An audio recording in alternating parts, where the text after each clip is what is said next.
Recording का याद करा दिया करें, मैंने अभी स्टार्ट की है। चलें खैर है। चैप्टर 2 हम अच्छा चैप्टर 1 में हमने कौन सी चीजें पढ़ी है, मैं पहले नंबर पे आपको बता दूं। आपने पढ़ा है प्रेपोजिशन के बारे में, दूसरे नंबर पे आपने लॉजिक के बारे में पढ़ा है, तीसरे नंबर पे आपने इक्विवेलेंस के बारे में पढ़ा है, चौथे नंबर पे आपने रूल्स ऑफ इन्फ्रेंस के बारे में पढ़ा है, और नंबर 5 में आपने प्रूफ्स की जो स्टेटमेंट के बारे में पढ़ा है।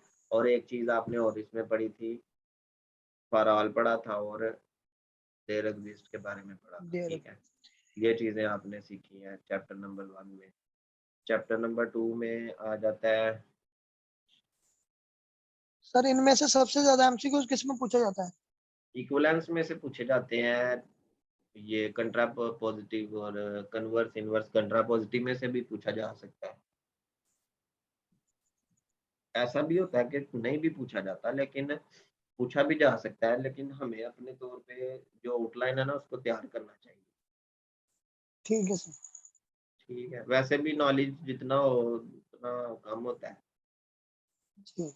जाहिर है ये तो वो चीजें हैं जो बहुत इंपॉर्टेंट चीजें हैं।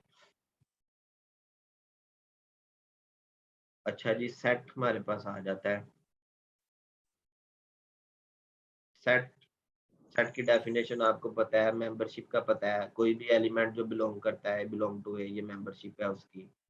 अगर बिलोंग नहीं करता है, डज नॉट बिलोंग टू है, ये मेंबरशिप है उसकी।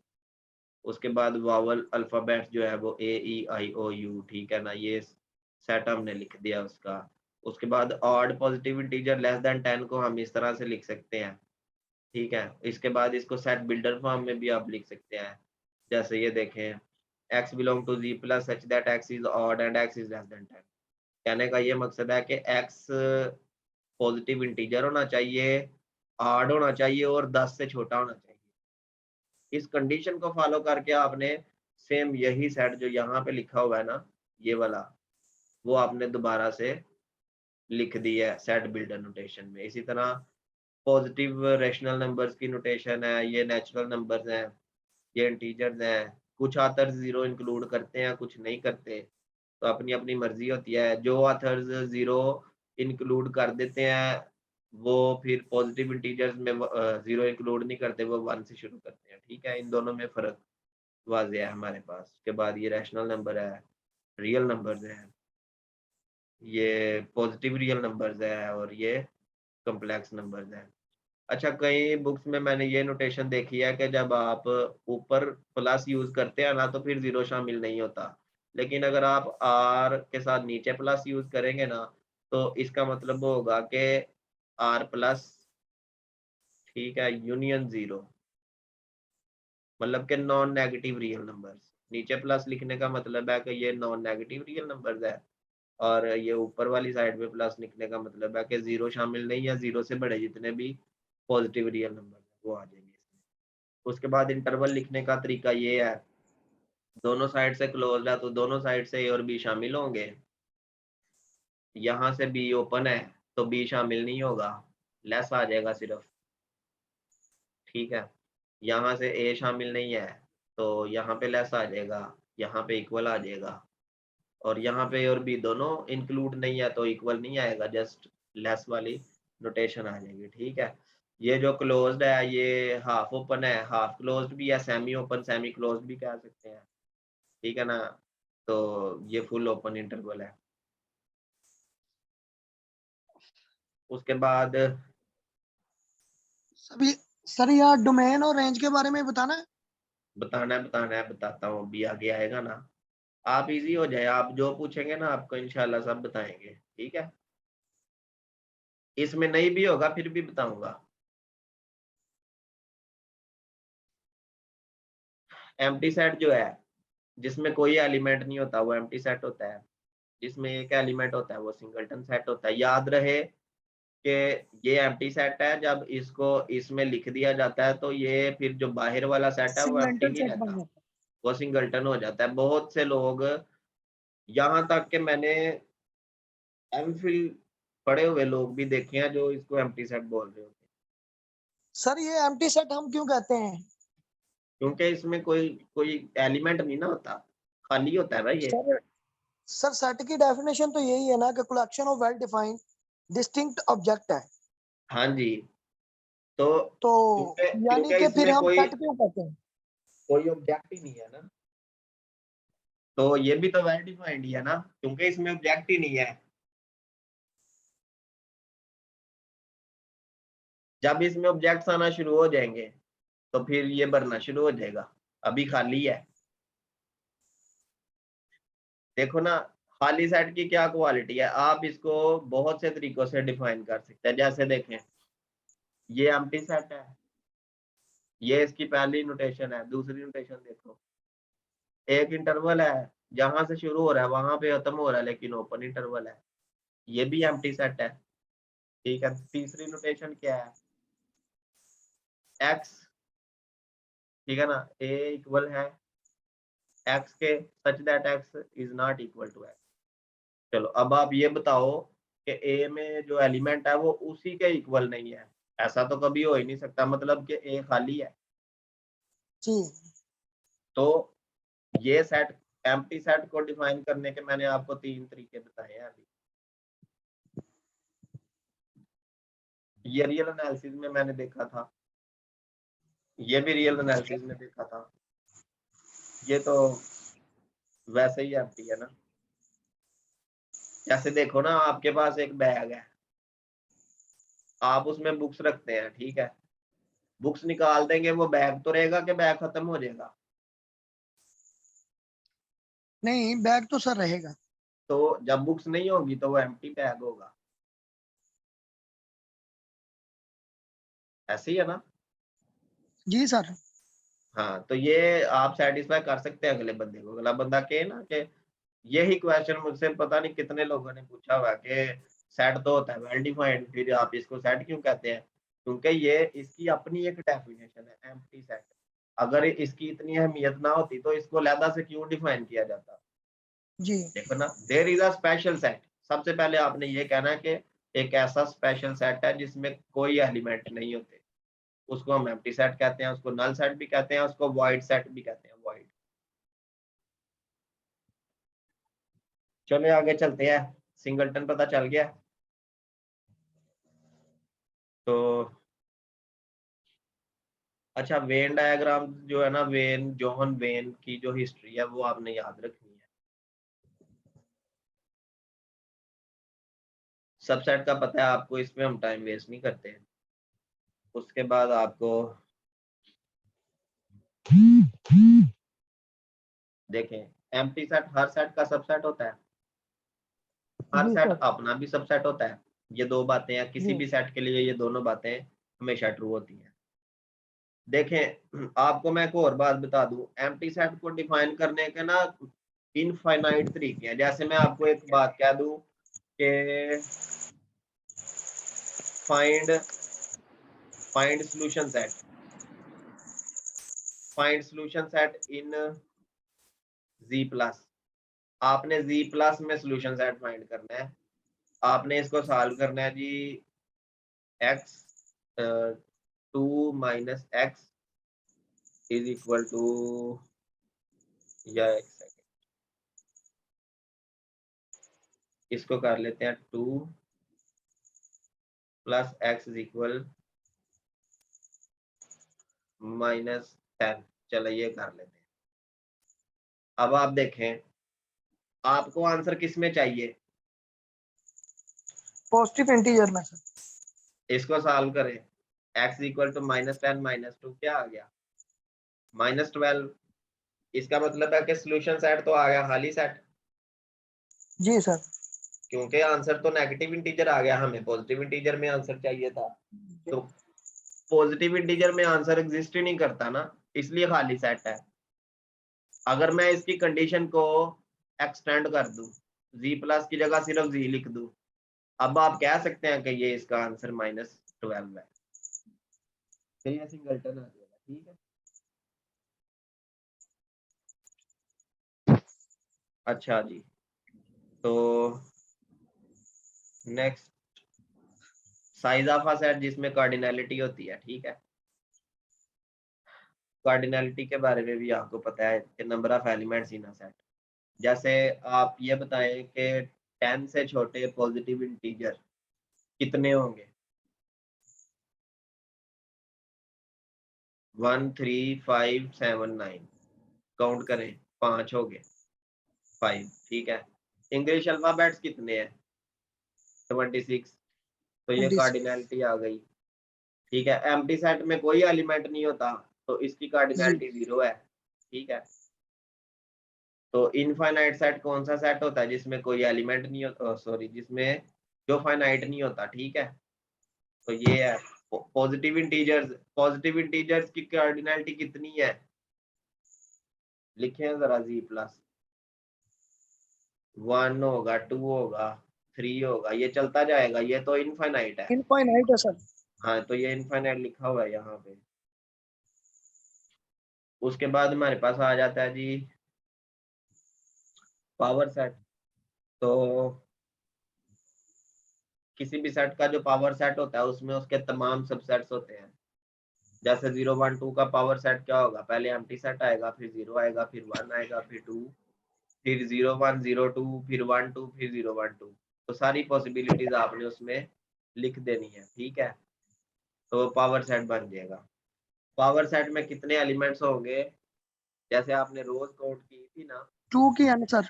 हाँ जी जी बिल्कुल, 2 क्यूब, तो ये 8 आ जाएगा। तो 8 एलिमेंट्स है, 1 2 3 4 5 6 7 8, ठीक है।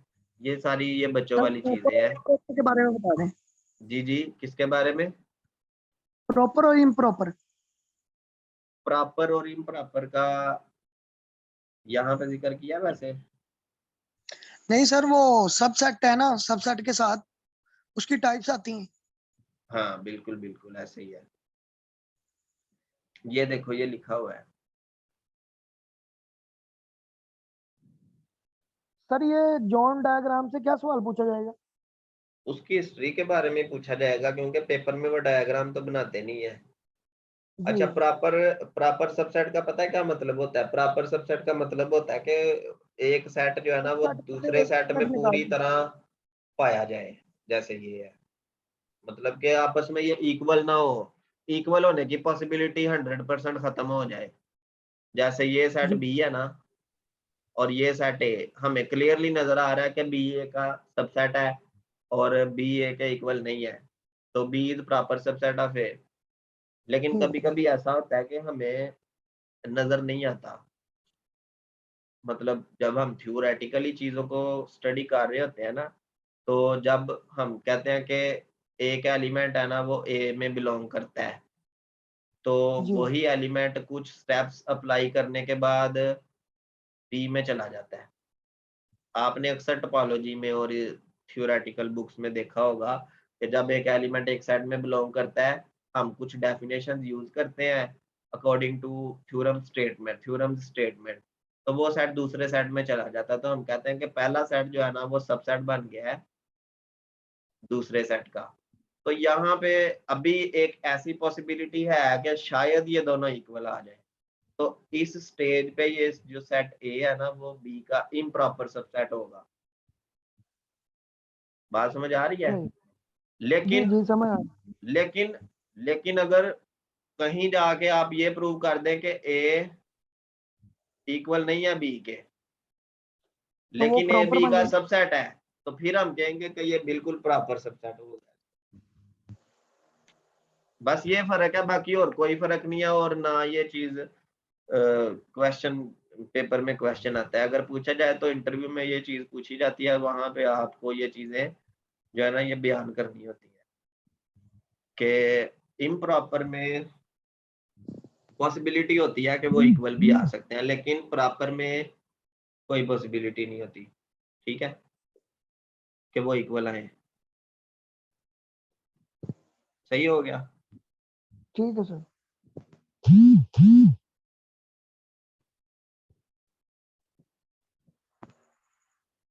कार्टेशियन प्रोडक्ट का भी आपको पता है, ए क्रॉस बी कैसे फाइंड करते हैं? दो सेट लिखते हैं और उनके एलिमेंट्स को ऑर्डर्ड पेयर में लिखते जाते हैं। जैसे यहाँ पे उसने एग्जांपल सॉल्व की होगी, बी का एलिमेंट और ए का एलिमेंट, A1 A2 फिर B1 B2, ये यहाँ पे लिखे होंगे, ये देखें, ये ए और बी है ना, तो ए क्रॉस बी क्या आएगा, 1 के साथ ए, 1 के साथ बी और 1 के साथ सी। इसी तरह 2 के साथ ए, 2 के साथ बी और 2 के साथ सी, तो ये ए क्रॉस बी है। ठीक है जी। इसी तरह आप बी क्रॉस ए भी फाइंड कर सकते हैं। हाँ, ये चीज पूछी जा सकती है कि कार्टेशियन प्रोडक्ट में कितने एलिमेंट्स होंगे। तो आप यहाँ से देखें, ए में 2 एलिमेंट है, बी में 2 एलिमेंट है, 2 मल्टीप्लाई बाय 2, और सी में 3 एलिमेंट मल्टीप्लाई 3, 2 2 बार 4, 3 बार 12, टोटल 12 एलिमेंट होंगे। 1 2 3 4 5 6 7 8 9 10 11 12, तो ए क्रॉस बी क्रॉस सी में टोटल 12 एलिमेंट्स होंगे। ये चीज पूछी जा सकती है, क्योंकि क्रॉस प्रोडक्ट आपने वहां पे क्वेश्चन में लिखना थोड़ी है। सही हो गया।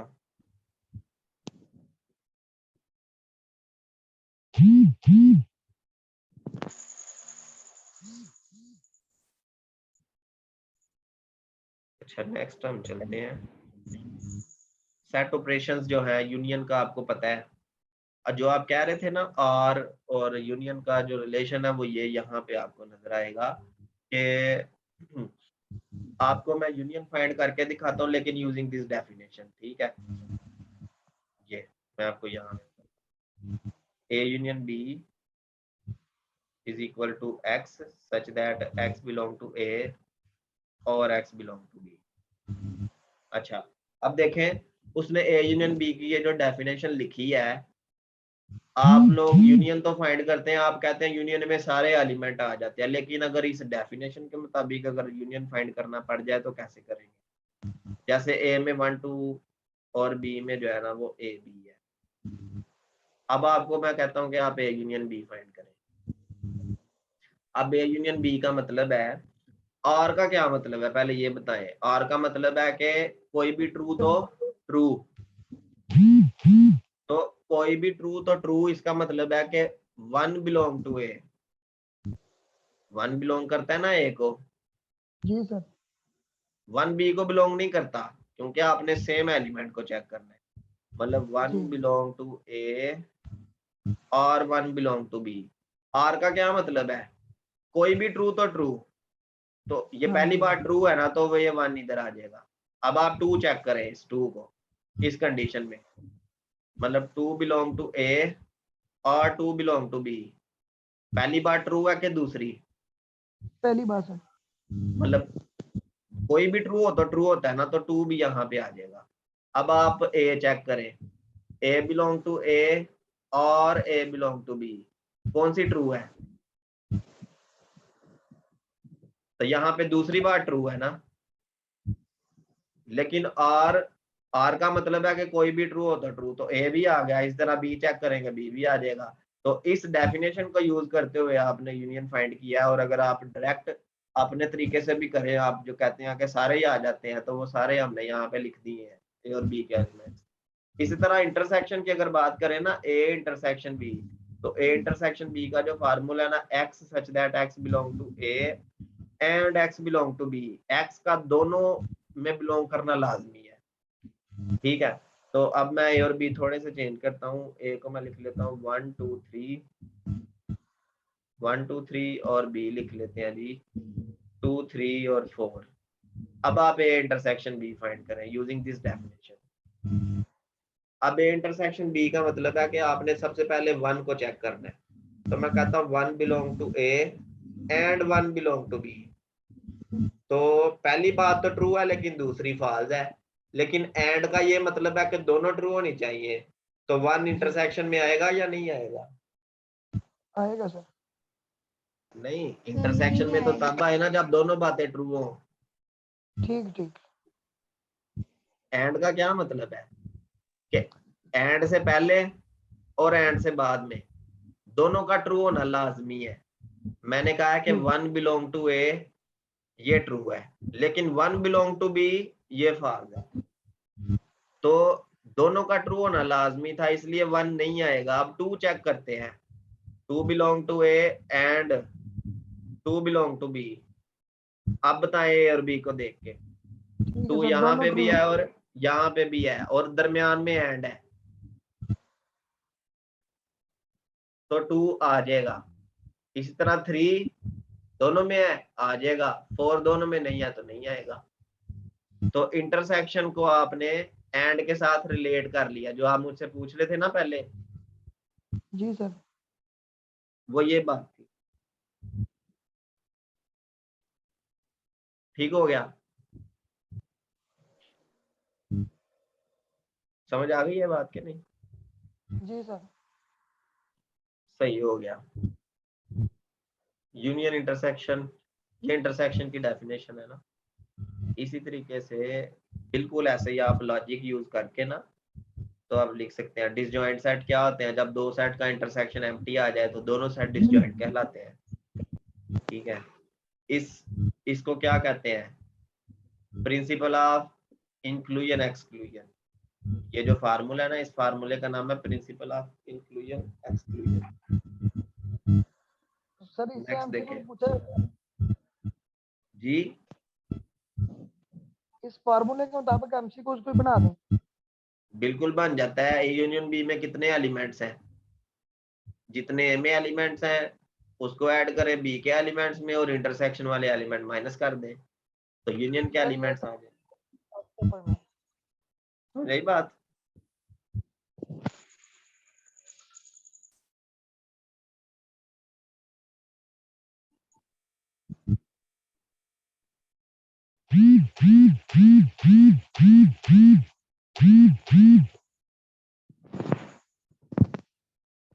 चले, ये आज इतना काफी है मेरा ख्याल है ना। बाकी नेक्स्ट हम इधर से शुरू करेंगे, डिफरेंस से। ठीक है,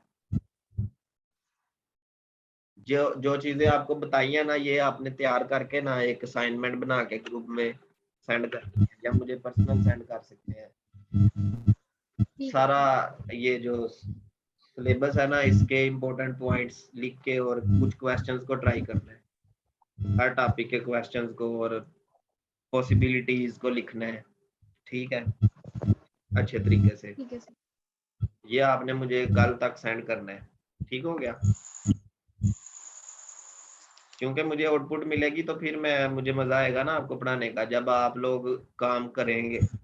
काम नहीं करेंगे तो फिर इतनी मेहनत करने का फायदा कोई नहीं होगा। ठीक है, ओके सर। क्योंकि मैं जो है ना थोड़ा सा सख्त मिजाज बंदा हूँ। जब मैं काम देता हूँ ना तो फिर मैं चेक भी करता हूँ।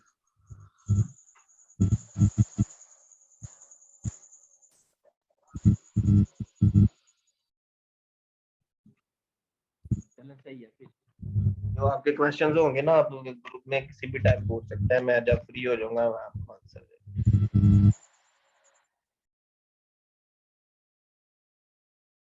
ओके जी, अल्लाह हाफिज। Okay sir.